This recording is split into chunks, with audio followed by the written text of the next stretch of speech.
안녕하세요. 안녕하세요. 네, 집사님 한 주 동안 어떻게 잘 지내셨습니까? 네, 조금 미국이 흑인 조지 플로이드 죽음 이후로 좀 많이 긴장된 사회가 됐잖아요. 네, 그래서 좀 걱정이 돼서 저희 집사님 아드님이 가까운 또 LA 사셔서 제가 연락을 드려봤더니 집사님이 메시지가 왔는데 그 메시지를 받고 제가 더 좀 걱정이 들었어요. 예, 무슨 메시지였는데? 집사님, 아드님 괜찮으신가요? 라고 저는 이렇게 메시지를 보냈는데 말씀하시기를 길거리에 장갑차가 많이 있고 경찰들이 많이 있다고 소식을 들어서 더 좀 걱정이 좀 많이 들었지만 그래도 다행히도 안전하다는 소식도 듣고 그 다음에 매일매일 조금씩 좀 좋아진다는 상황을 들어서 다행이다라는 생각이 들었습니다. 아, 네, 정말 다행이네요. 조금 전 마음이 아프지만 이번 일로 피해를 보셨다는 소식을 제가 들어서 제가 통화를 했었습니다. 아, 참 안타깝네요. 네, 그동안 정말 이민 오셔서 가게 두 곳을 진짜 열심히 운영을 하셔서 이렇게 성공을 하셨는데 긴박한 소식을 듣고 이렇게 핸드폰으로 아마 가게를 이렇게 볼 수 있었나 봐요. 그래서 가게를 보다 보니까 사람들이 와서 유리창을 부시고 가게 문 철문도 다 뚫고 모든 물건들을 정말 싹 다 가져갔다는 소식을 제가 들어서 너무 마음이 아팠어요. 정말 안타깝네요. 우리 모두가 함께 기도를 해야겠습니다. 네. 요즘은 정말 예측할 수 없는 상황들이 많아서 그래서인지 예전보다는 많은 분들이 성경의 예언에 대해 관심이 정말 높은 것 같아요. 네, 그럴수록 우리는 더 많은 관심과 시간을 들여서 성경을 알고 성경 예언에 대해서 공부를 해야 되겠네요. 네, 그럼 이제 제 12과 성경과 예언 교과 공부를 시작하겠습니다. 예, 그럼 우리 오늘 다 같이 제11과 성경과 예언에 대해서 공부를 해보도록 하겠습니다. 그가 내게 이르되 2300 주야까지니 그때의 성소가 정결하게 되리라 하였느니라. 다니엘 8장 14절 말씀. 예, 오늘은 예언으로서의 성경을 공부하게 되어 있는데요. 이 기억절에 보면 어떤 내용들이 예언이 되어 있는 것 같습니까? 2300 주야까지 그때 성소가 정결하게 되리라는 말씀을 주셨습니다. 네, 맞습니다. 2300 주야까지니 그때 성소가 정결하게 되리라. 이게 바로 예언이 되겠습니다. 그러면 2300 주야까지는 언제까지고 성소가 정결하게 된다는 뜻은 무슨 뜻인지 다니엘 8장 14절에 나와 있는 것을 중심으로 해서 우리 한번 다 같이 공부를 해보면 좋겠습니다. 자, 우리는 지난주에 역사로서의 성경을 배웠어요. 여러분이 다 아시는 것처럼 태초에 하나님께서 천지를 창조하셨고 현재 오늘 우리가 살아가고 있습니다. 태초서부터 현재 오늘까지 일어났던 과거에 일어났던 인물, 사건들을 중심으로 해서 과거의 역사로서의 성경을 살펴보았습니다. 오늘은 우리가 앞으로 있을 예수님의 재림, 곧 우리의 회복을 위해서 오늘서부터 그때까지 일어날 미래의 역사에 대해서 공부를 해보도록 하겠습니다. 자, 이 예언을 공부할 때는 몇 가지 저희가 그것을 어떻게 해석해야 되는지에 대한 원칙 혹은 팁을 알고 있어야 됩니다. 그래서 예언을 우리가 분류를 해보면 예언은 묵시적인 예언, 일반적인 예언 두 가지로 나눈다는 것이에요. 한번 따라해 보시죠. 예언은 어떤 종류가 있다고요? 묵시적인 예언과 일반적인 예언. 네, 맞습니다. 처음 듣는 분도 계실 텐데요. 이렇게 생각하시면 좋겠습니다. 일반적인 예언은 우리가 알고 있는 일반적인 주로 현실에 관련된 상황들로 나타낸 일반적인 예언이에요. 그렇지 않고 묵시적인 예언이라고 하면 하나님께서 하나님의 기별을 사람들에게 전달하실 때는 누굴 통해서 하냐면 선지자를 통해서 하시는데 그 선지자에게 그 별을 전하기 위해서 꿈과 환상을 사용하신다는 것이에요. 다시 한번 보면 묵시적인 예언에는 우리가 보지 못했던 인간 세상에 실제적으로 있지 않았던 날개와 뿔을 가진 이런 형태의 괴물과 동물들이 등장할 수 있다는 거예요. 여기 나와 있는 그림처럼 이런 동물을 본 적이 있으신가요? 아니요. 현실에는 없죠. 그냥 그림에서는 좀 본 적이 있죠. 다니엘서 공부를 하면서. 예. 여기 보면 동물인데 동물에 날개가 달렸어요. 그래서 이런 동물은 이 세상에 존재를 하나요, 안 하나요? 안 합니다. 예, 존재하지 않는 동물이 성경에 나와 있다는 거예요. 그래서 이것은 상징과 은유로서 제시되어 있기 때문에 이것을 우리가 해석할 때에 문자 그대로 해석하는 것이 아니라 상징으로서 해석을 해야 된다는 것이죠. 이것이 묵시적인 예언의 특징이라는 것이에요. 아, 네, 알겠습니다. 예, 이런 그림들이 나오면 어떻게 해석해야 된다고요? 묵시적인 예언으로 해석을 해야 됩니다. 예, 묵시적인 예언은 어떻게 해석합니까? 문자적이 아닌 상징적인, 예, 아주 중요한 말입니다. 다시 한번 따라해 보시죠. 상징적으로 해석한다. 상징적으로 해석한다. 예, 두 번째는 묵시적 예언의 또 다른 특징이 하나는 무조건적이라는 것이에요. 무조건적이라는 말은 무슨 뜻이냐면 한번 예를 들어보면 요나가 니느웨에 가서 40일이 지나면 이 성이 무너지리라고 예언을 했어요. 그때 사람들이 요나의 기별을 받아들이고 겸손하게 회개했을 때 하나님께서는 어떻게 처리하셨나요? 멸망시키지 않으셨죠? 예, 왜 멸망시키지 않으셨죠? 하나님을 받아들였기 때문에. 예, 사람들이 회개했기 때문이죠. 뜻을 돌이킨 것이에요. 그러니까 조건적이라는 것이죠. 하나님께서 기별을 주셨을 때 인간이 회개하면 또 하나님께 돌아오면 하나님께서 뜻을 돌이키는 것이에요. 하지만 묵시적인 예언은 그렇지 않다는 거예요. 하나님은 역사의 주관자이시기 때문에 역사를 통해서 말씀하신 예언들은 반드시 이루어진다는 것이에요. 한번 따라해 보시죠. 묵시적 예언은 무조건적이다. 묵시적인 예언은 무조건적이다. 예, 맞습니다. 그 두 가지를 명심하시면 되겠습니다. 네. 예, 그리고 예언을 연구할 때에 그것을 어떻게 적용하는지에 대해서 바라보는 관점들이 있어요. 첫 번째는 과거주의, 두 번째는 미래주의, 세 번째는 관념주의, 네 번째는 역사주의적인 관점에서 예언을 적용시킨다는 것이에요. 여기 말씀이 나와 있는 것처럼 과거주의라고 하면 이미 일어난 예언들이 이미 언제 일어났다고 생각하는 거예요. 과거예요. 네, 과거에 일어났다는 거예요. 과거에 다 일어났다. 더 이상 없다. 이런 뜻을 하는 게 과거주의예요. 그러면 미래주의는 예언이 언제 일어나기를 기다린다고 하는 것인가요? 미래에 일어나기를. 예, 미래에 성취될 것이다 라고 생각하는 거예요. 관념주의라는 얘기는 역사적인 대상물이 없고 영적인 실체를 가리키는 상징들로 이루어졌다고 생각하는 것입니다. 그러면 역사주의라고 하면 선지자의 시대로부터 마지막까지 있는 역사적인 사건들을 계시한다고 주장하는 것입니다. 과거에서부터 이제 앞으로 일어난다는 것을 역사적인 관점에서 본다는 것이에요. 그래서 성경에 나와 있는 이 예언을 연구할 때는 과거에서부터 앞으로 일어날 일들에 대해서 역사적인 관점에서 그 사건들을 주장한다고 하는 것이 역사주의의 관점에서 보는 것입니다. 네. 그러면 우리가 특별히 다니엘서를 공부를 할 텐데요. 다니엘서의 구조를 바라보겠습니다. 다니엘서는 세상 역사를 나타내고 있는데 특별히 4번에 걸쳐서 동일한 사건을 다룬다는 것입니다. 몇 번요? 4번이요? 예, 아주 중요합니다. 4번입니다. 그래서 여러분들이 기억해야 될 게 다니엘서 2장, 7장, 8장, 9장, 10장, 12장 4번에 걸쳐서 세상 역사를 다른 관점에서 다룬다는 거예요. 동일한 사건을 다른 관점에서 다룬다는 거예요. 다시 한번 따라해 보시죠. 몇 번 나온다? 똑같은 내용을 몇 번 반복한다? 4번. 예, 몇 장이세요?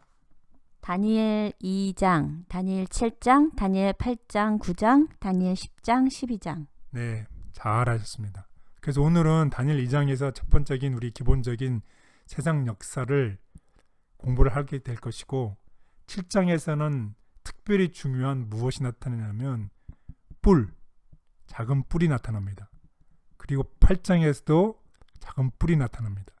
그래서 이 작은 뿔의 정체가 무엇인지에 대해서 7장과 8장을 통해서 공부를 하게 되겠고 그 다음에 7장에서 작은 뿔의 시대가 끝나고 난 다음에는 하늘의 심판이 있다는 것을 분명하게 나타내고 있습니다. 그래서 7장에서의 심판 그리고 8장에서는 뿔이 지난 다음에 무슨 얘기가 나오냐면 성소의 정결이 나옵니다. 그래서 7장과 8장이 동일한 사건을 다루고 또 다른 관점에서 다룬다고 했는데 7장에서는 하늘의 심판을 보여주시고 8장에서는 성소의 정결을 보여주시는데 이 두 가지 관계가 어떤 관계인지를 배우도록 하겠습니다. 역사주의는 다니엘 2장, 7장, 8장처럼 예언의 성취가 역사를 따라 과거, 현재, 미래로 이어지고 예수님의 재림과 하나님의 영원한 나라로 마친다는 견해이다. 예언 연구 반대자들의 불합리성. 예언을 특히 다니엘과 요한계시록 연구를 반대하는 자들이 많이 있는데 그들은 그것들이 너무 모호하여 우리가 그것들을 이해할 수 없다고 언명한다. 그런데 바로 이런 사람들이 지질학자들의 가설들은 열심히 받아들인다. 하나님께서 나타내신 것을 그처럼 이해하기 어려워하면서 그분께서 나타내지 않으신 가설들을 받아들인다는 것은 얼마나 불합리한 일인가. 부조와 선지자 113. 아버지, 톱니바퀴가 서로 완벽하게 맞물리듯이 역사를 통해 차례로 성취되는 예언을 알게 해주셔서 감사합니다. 더 많은 사람들이 예언을 배워서 굳건한 믿음을 찾을 수 있게 해 주시옵소서. 아멘.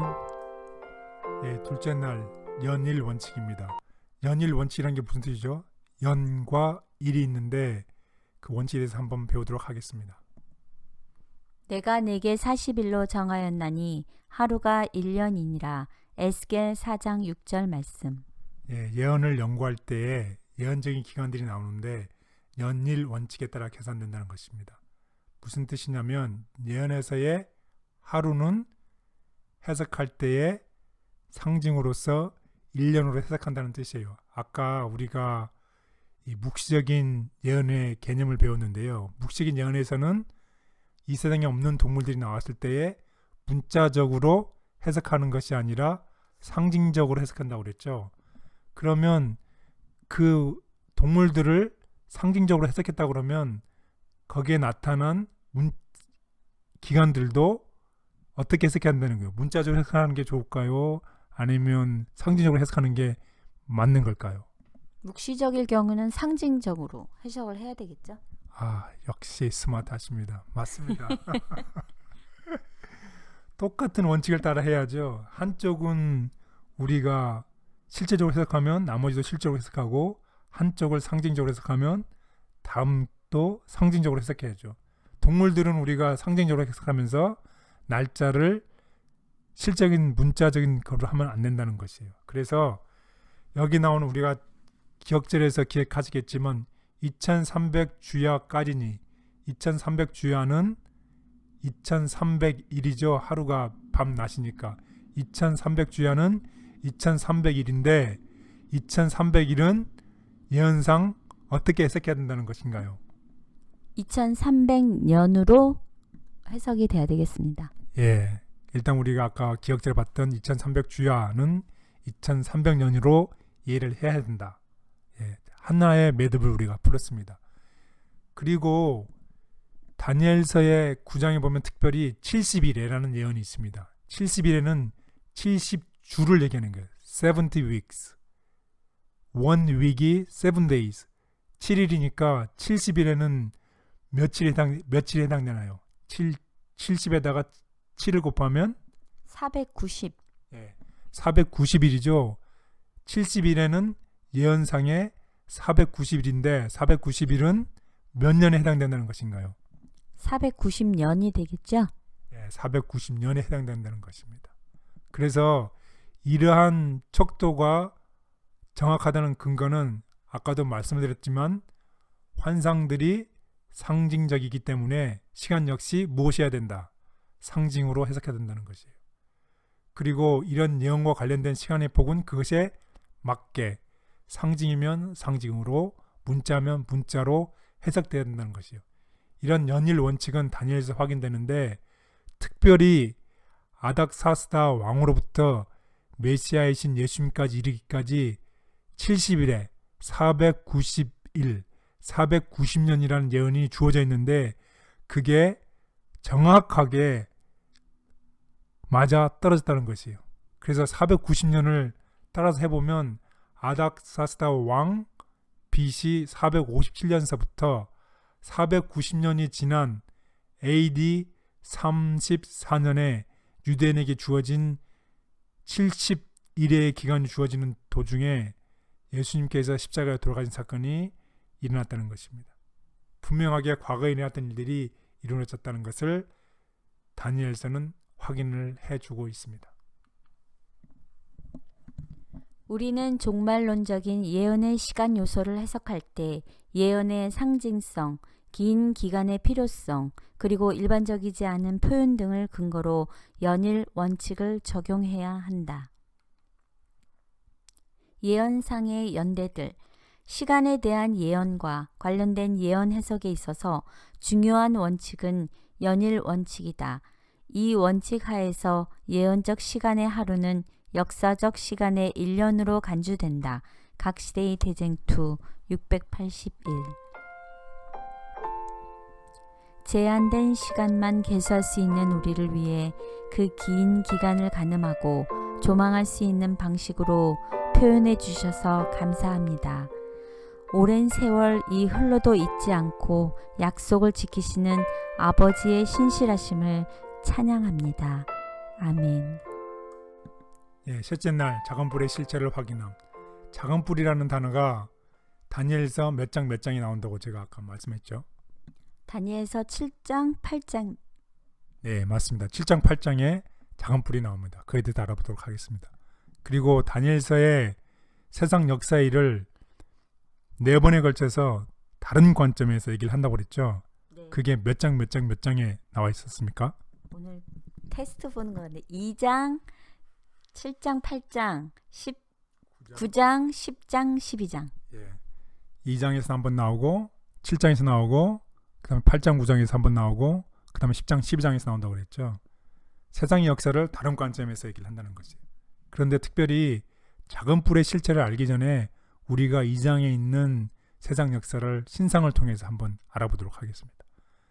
느부갓네살 왕이 꿈을 꾸고 후일에 될 일을 다니엘이 왕에게 해설을 합니다. 여러분이 보시는 것처럼 오른쪽에 신상의 그림이 나와 있는데 왕은 거대한 신상을 보았는데 머리는 금인데 바벨론 제국이고 팔과 가슴은 은으로 되어 있고 배와 넓적다리는 동이고 두 다리는 철이고 발은 철과 진흙으로 섞여 있다고 그랬습니다. 이 신상을 보면 금은 동이죠. 점점 어떻게 금은 제일 좋은 곳이고 그 다음에 은, 동, 그 다음에 놋, 철 이렇게 돼 있죠.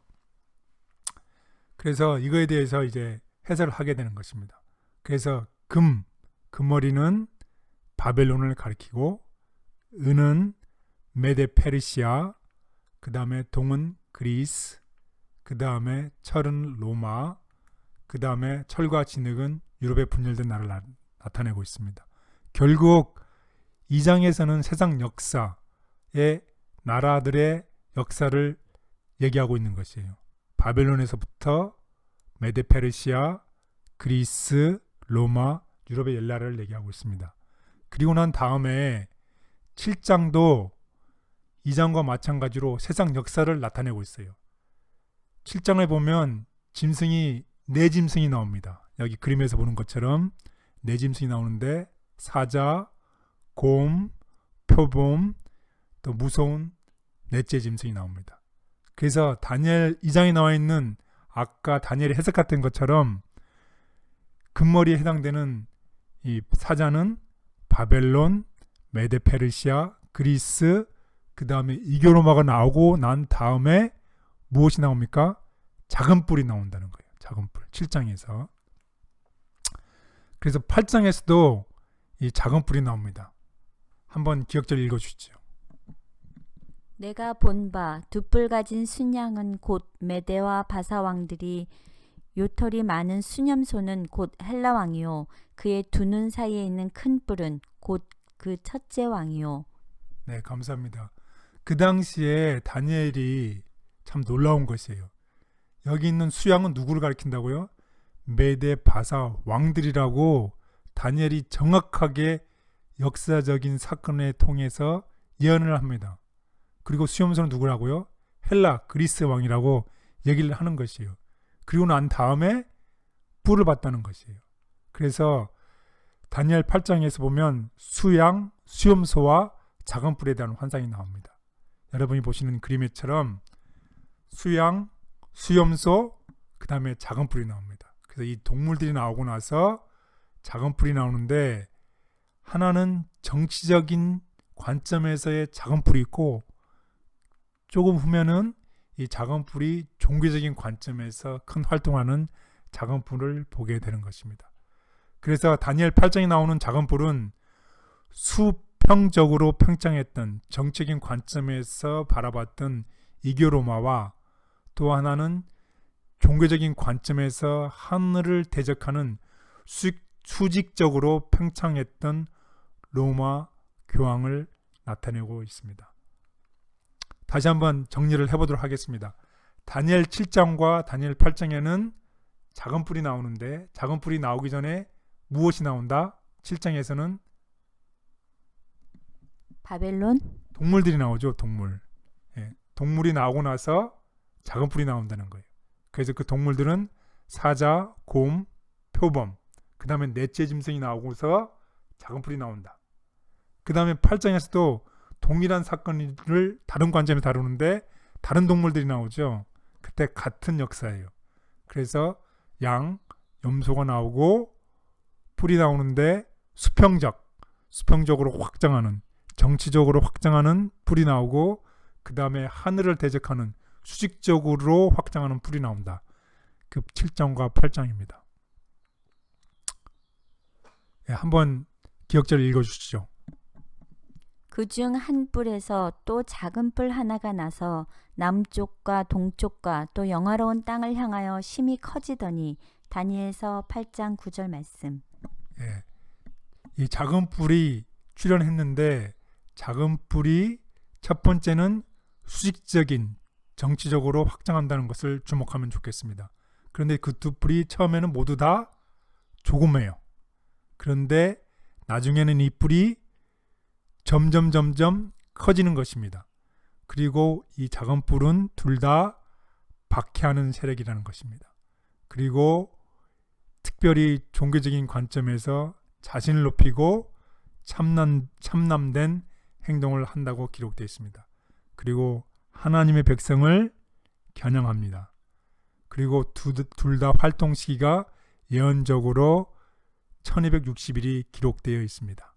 그리고 이 뿔은 마지막 때까지 존재한다. 그리고 결국에는 초자연적인 파멸을 맞는다는 것입니다. 그러면 이 작은 뿔, 이러한 모든 특징을 가진 이 작은 뿔은 우리가 역사를 공부해 보면 아까 제가 말씀드린 것처럼 수직적으로 평창하고 수평적으로 평창하는 이교 로마와 교황 로마를 가리키고 있습니다. 그리고 이 작은 뿔은 어떤 활동을 했냐면 아까 제가 말씀드린 것처럼 몇 년 동안 1260일이에요. 한때, 두때, 반때를 우리가 해석해 보면 한때는 1년, 두때, 반때를 계산하면 42달, 42달에다가 30일을 곱하면 1260일이 되는데 1260년 동안 정치적, 종교적으로 영향력을 행사한다는 거예요. 아까 제가 말씀드린 것처럼 수평적으로 활동하고 그 다음에 수직적으로 활동하는 정치적, 종교적 영향력을 1260년 동안 활동을 했다는 거예요. 그래서 이러한 것을 만족시키는 세력이 딱 하나가 있었는데 그것이 역사적으로 보면 누구라는 것이에요? 교황권? 예, 안타깝지만 교황권입니다. 그래서 이 교황권이 어떤 일을 했냐면 지극히 높으신 이를 말로 대적했고 지극히 높으신 이의 성도를 괴롭게 했고 그 다음에 그 군대와 별들 중에 몇 명을 땅에 떨어뜨리라는 예언이 성취가 되었고 특별히 십계명에 있는 두 번째 계명을 제거하고 안식일을 일일로 변경함으로써 다니엘 7장 25절에 나와 있던 때와 법을 변개했습니다. 로마를 상징하는 넷째 짐승에게서 나와서 분열된 유럽을 장악하고 스스로 그리스도의 지위를 차지하며 하나님의 백성을 박해하는 작은 뿔은 교환권이다. 작은 뿔의 정체. 짐승의 특징인 동시에 그 우상의 특징이 되는 것은 하나님의 계명을 깨트리는 것이다. 다니엘은 작은 뿔, 곧 법안권에 대하여 그가 또 때와 법을 고치고자 할 것이다 라고 말한다. 바울은 그 동일한 세력을 하나님보다 자기를 높이고자 한 불법의 사람이라고 불렀다. 각 시대의 대쟁투 446.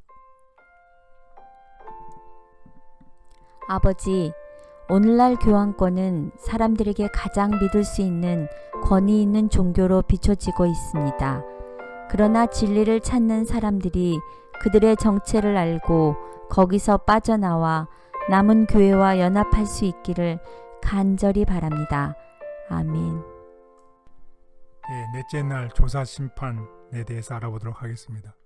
우리가 특별히 다니엘 7장과 8장을 중심으로 공부를 할 텐데요. 다니엘 7장에 제가 아까 말씀드렸지만 짐승이 나오고 짐승 후에는 뭐가 나온다고 그랬죠? 작은 뿔. 작은 뿔이 나옵니다. 작은 뿔이 나오고 나서 그 다음에 다니엘이 본 것이 무엇을 보았냐면 심판을 보았습니다. 오른쪽에 있는 그림처럼 네 짐승과 작은 뿔에 대한 환상을 본 후에 다니엘 선지자는 하늘에서 열리는 심판의 장면을 보았습니다. 그리고 심판이 열리자 왕자가 놓였고 옛적부터 항상 계신 이가 좌정하셨다. 하늘의 장면이 펼쳐지는 동안 천만 천사들이 옛적부터 항상 계신 이 앞에서 그분을 섬겼고 책들이 펴 놓였다. 네, 다니엘서 7장을 다시 한번 흐름을 기억해야 될 필요가 있는데요. 한번 따라해 보시죠. 네 짐승과 작은 뿔이 나타난다. 네 짐승과 작은 뿔이 나타난다. 다니엘 7장에서. 네, 그리고 난 다음에 무슨 장면을 보았다는 것이죠? 심판의 장면을 보았다. 이것이 중요합니다. 여러분이 흐름이 네 짐승과 작은 뿔을 보고 난 다음에 하늘의 심판을 장면을 보았다는 것이에요. 결국 무엇이냐면 네 짐승과 작은 뿔은 세상의 역사에 일어날 일들을 보여주고 특별히 작은 뿔에 행한 일들을 다 보여준 이후에 무엇이 있다는 것을 얘기하고 있습니까? 심판이요? 심판이 있다는 것이에요. 다니엘서 7장은 심판이 있다는 것을 알려주고 있습니다. 그리고 7장과 마찬가지로 8장도 같은 사건을 다른 관점에서 본다고 그랬죠. 그래서 8장에서는 똑같이 동물들을 보여주고 작은 뿔을 보여주고 7장에서는 심판을 보여줬는데 8장에서는 무엇을 보여줬죠? 성소가 정결하게 되리라. 성소의 정결을 보여주었습니다. 다시 한번 정리를 하도록 하겠습니다. 여러분들이 그림에서 보는 것처럼 다니엘 7장에서는 네 짐승이 나오고 작은 뿔이 나오고 작은 뿔 시대 이후에는 심판이 시작됨을 보여주었습니다. 다니엘 8장을 보면 똑같이 수양 수염소가 나왔고 작은 뿔이 출현했고 작은 뿔이 시대가 끝나고 나면 무엇이 있다는 것이에요? 성소에 정결이 있다고 얘기를 하고 있습니다. 다니엘 7장과 8장은 세상 역사를 다른 관점에서 얘기를 하고 있습니다. 그러면 7장 8장에 같은 예언이 반복이 되고 있는데 심판이 시작됐다는 말은 8장에 무엇과 1대1로 매핑이 되어 있습니까? 성소의 정결. 심판의 시작과 성소의 정결은 1대1로 매핑되어 있다는 사실을 반드시 기억하면 좋겠습니다. 오늘의 문제를 푸는 쿨루입니다. 실말입니다.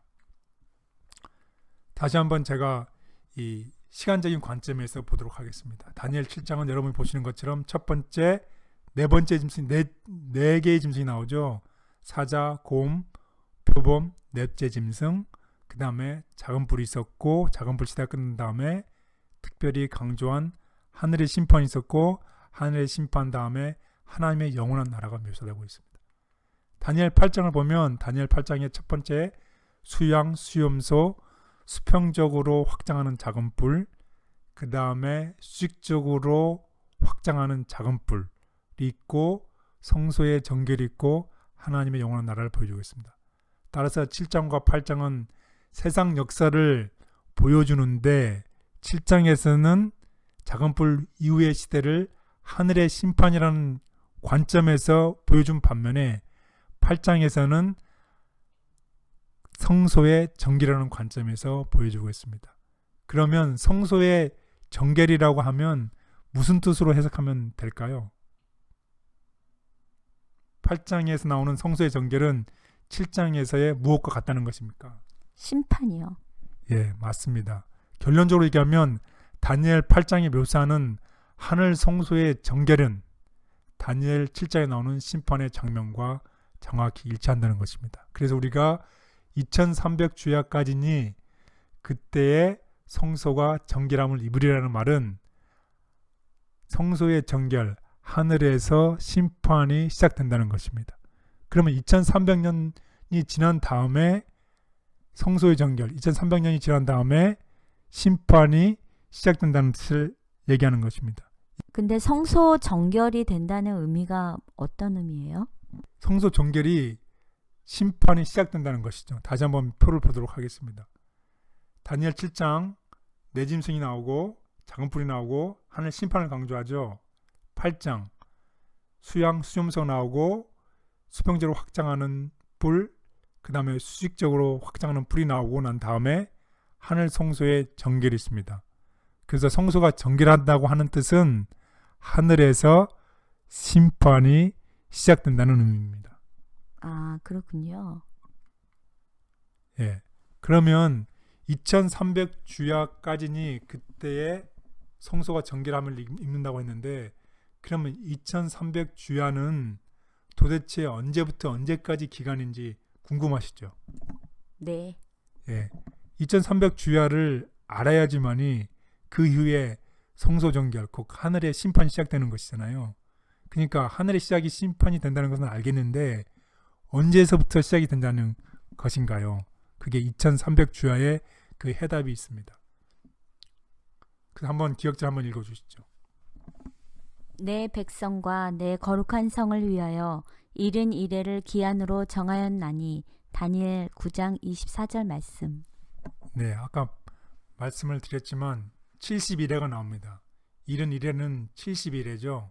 70일에는 70주, 70주는 490일, 490일은 490년이라고 예언해서 해석한다고 그랬습니다. 다니엘서 9장 24절 보면 2300주야와를 알려주기 위해서 490년이라는 시간을 알려줍니다. 2300년의 해석을 하기 위해서 490년이라는 힌트를 주게 되어 있습니다. 그러면 2300년과 490년은 어떤 관계가 있는지를 알아보도록 하겠습니다. 이 정하였나니라는 뜻은 무슨 뜻이냐면 기한을 어떤 큰 기간에서 잘라냈다는 뜻입니다. 그래서 490년은 2300년에서 이렇게 잘라냈다는 뜻이에요. 그러면 우리가 2300년을 알려주기 위해서 천사는 490년의 시작과 끝을 알려줬어요. 그러면 제가 이제 문제를 내겠습니다. 작은 숫자 490년이 있습니다. 큰 숫자 2300년이 있습니다. 490년은 시작과 끝을 알고 있습니다. 이 490년을 통해서 2300주야의 시작을 알고 싶은데 490년을 통해서 2300년의 시작을 알려면 490년과 2300년이 어떤 관계가 있으면 되겠습니까? 다시 질문을 드리겠습니다. 어떤 490년이 2300년의 한 분야입니다. 한 분야인데 이 일부분이 어떻게 시작이 되어야지만이 2300년을 시작점을 알 수가 있을까요? 중간에 포함되어야 됩니까? 아니면 끝에 포함이 되어야 됩니까? 아니면 시작에 같이 시작을 하면 2300년을 알 수 있을까요? 시작이 같이 돼야 2300을 계산할 수 있을 것 같은데요. 예, 스마트하십니다. 여기 있는 그림에 있는 것처럼 490년과 2300년의 시작점은 동일해야지만이 490년을 통해서 2300년을 해석할 수 있는 것입니다. 그러면 490년의 시작점이 예루살렘 영이 중건할 때부터라는 그 490년의 시작점을 알려줍니다. 그 490년 시작점은 기원전 457년에 일어났습니다.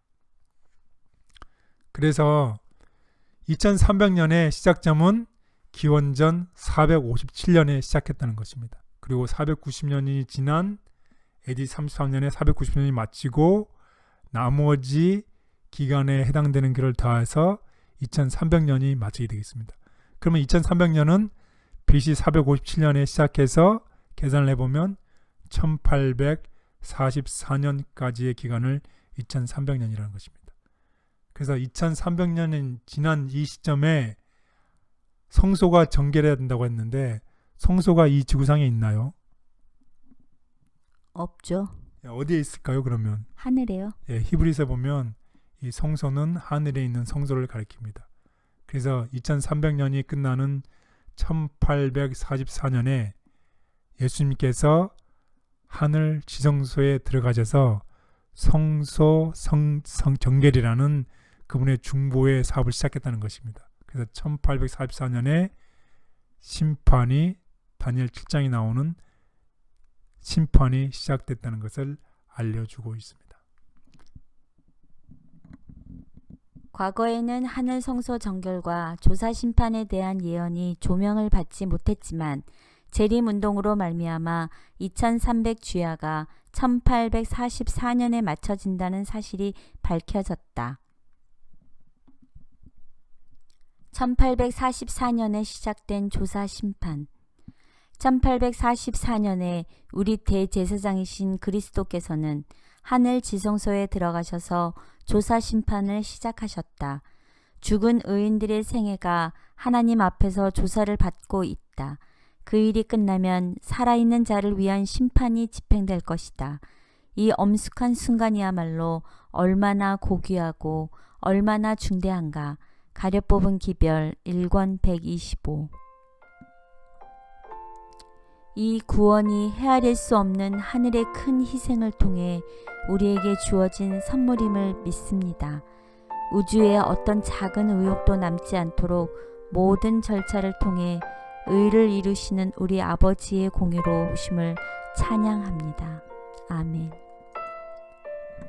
다섯째 날 예언후에서의 표상에 대해서 공부를 하도록 하겠습니다. 표상이라고 하면 역사적으로 실존했던 인물 혹은 역사적으로 실존했던 사건 혹은 구약의 제도들에 초점을 맞추고 그것을 통해서 미래의 더 큰 실체를 가리킨다는 것이죠. 그래서 예수님과 성경의 기자들에 따르면은 표상과 원형, 과거에 일어났던 인물, 사건, 구약의 제도를 표상이라고 하면 원형이 대신 예수 그리스도를 적용하는 해석법을 사용했다는 것입니다. 한번 예를 들어보도록 하겠습니다. 사흘 동안 물고기 뱃속에 있었던 요나의 이야기를 우리가 알고 있습니다. 사흘 동안이라는 말은 사흘 동안 무덤에 계셨던 예수님을 나타낸다는 것이죠. 그리고 뼈가 꺾이지 않으리라는 말씀을 통해서 예수님의 십자가에 돌아가셨을 때에 예수님의 뼈가 꺾이지 않고 시체가 그대로 보존된 예언이 성취됨을 알 수 있겠습니다. 그 다음에 모세가 광야에서 높음을 높이 들여야 했다는 그 말씀을 통해서 예수님의 십자가의 달리심이 성취된 이야기를 우리가 알 수 있습니다. 그리고 범죄한 인류의 조상 아담을 통해서 우리를 구원하실 구원받은 인류의 조상 대신 예수님을 나타낸다는 것입니다. 그리고 죄를 짊어진 어린 양을 통해서 우리는 세상 죄를 짊어지시고 가신 하나님의 어린 양 예수님을 본다는 것입니다. 그래서 우리가 성경을 읽을 때에 성경 속에 나타난 표상을 통해서 우리가 더 큰 원형이 되신 예수 그리스도를 보면서 생각하면서 성경을 읽게 되면 우리가 더 많은 은혜를 받으리라고 생각합니다. 표상은 나중에 올 더 큰 의미의 실체를 가리키는 역사적인 인물이나 사건 또는 제도를 말하며 그 관련성은 성경 기자들을 통해서만 확인해야 한다. 구약의 표상들이 신약의 성취로 입증됨. 구약 성경에 기록된 표상과 희생제도와 예언들은 모두 장차 올 구주를 가리킨다. 그리고 신약의 사복음서와 편지서는 표상과 예언을 통하여 미리 알려준 그대로 조금도 틀림없이 강림하신 구주를 증언하고 있다. 각 시대의 대쟁투 267. 예, 오늘 공부를 요약을 해보도록 하겠습니다. 성경에서의 예언은 하나님의 계획과 그분의 백성이 성취할 목적을 밝혀주는 중요한 역할을 제공합니다.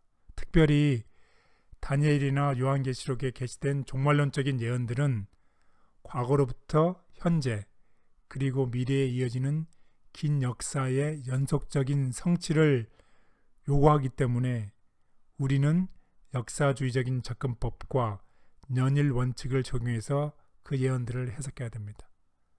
그 중요한 오늘의 키포인트는 이러한 역사를 이끌어 가시는 분은 누구시라는 것인가요? 하나님이요? 네, 하나님입니다. 예수 그리스도입니다. 그리고 예수 그리스도께서 말씀하신 것은 반드시 이루어진다는 것입니다. 이런 예언을 통해서 우리는 이 역사를 주관하시고 우리의 인생을 주관하시는 예수 그리스도를 보게 됩니다. 우리의 삶 속에서 우리가 과거에서 우리가 살았고 우리가 많은 어려움을 겪었고 여러 가지 일들이 있었고 오늘날까지 왔었지만 앞으로 우리가 걸어갈 그 길 속에서도 누가 우리의 길을 인도하신다는 것인가요?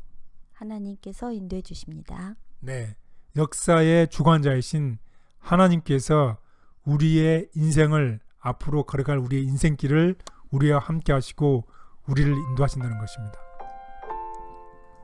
오늘은 성경의 예언을 통해 하나님께서 우리의 과거뿐만 아니라 현재 그리고 미래도 하나님께서 주관하여 주실 것을 깨닫게 됩니다.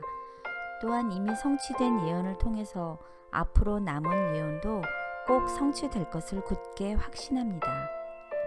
하나님이 우리에게 주시는 말씀을 통해 예언을 깊이 연구하고 정확하게 이해하며 믿는 것입니다. 하나님의 말씀을 통해 주신 예언을 듣고 연구하여야 할 사람들은 누구일까요? 모든 하나님의 백성, 바로 우리 모두입니다. 따라서 예언, 즉 하나님의 말씀이 매일 어떤 방식으로 우리에게 주시는지에 대해 매일 기도하며 말씀을 묵상하여야 합니다. 오늘 함께 하신 모든 청취자분들 중 어떤 분은 40평생, 50평생 혹은 60평생을 여러분이 느끼셨던지 아니던지 상관없이 살아왔던 인생을 되돌아보면 하나님께서는 여러분의 꿈꾸고 계획했던 인생을 인도해 주셨듯이 앞으로의 걸어가야 할 길도 인도하신다는 중요한 사실을 앞으로도 하나님께서 우리의 삶을 주관하실 것을 믿고 결심하는 시간이 되길 바랍니다. 하나님께서 이 시간 함께 하시는 모든 청취자분들의 모든 삶을 주관하심을 믿고 하나님 앞에서 말씀대로 겸손하고 정직하게 살아가시는 성도님들이 되시기를 간절히 바랍니다. 하나님께서 여러분들이 꿈꾸고 계획했던 것들보다 더 놀라운 꿈과 계획을 여러분들을 위해서 하나님께서 친히 앞으로 이루실 것을 믿는 모든 분들이 되시기를 간절히 바랍니다. 아버지, 성경을 해석할 때 적용할 수 있는 기준과 원칙을 가르쳐 주셔서 감사합니다. 자의적으로 성경을 해석해서 자신뿐 아니라 남들까지 오류에 빠지게 하는 어리석은 교사가 되지 않게 해 주시옵소서. 아멘.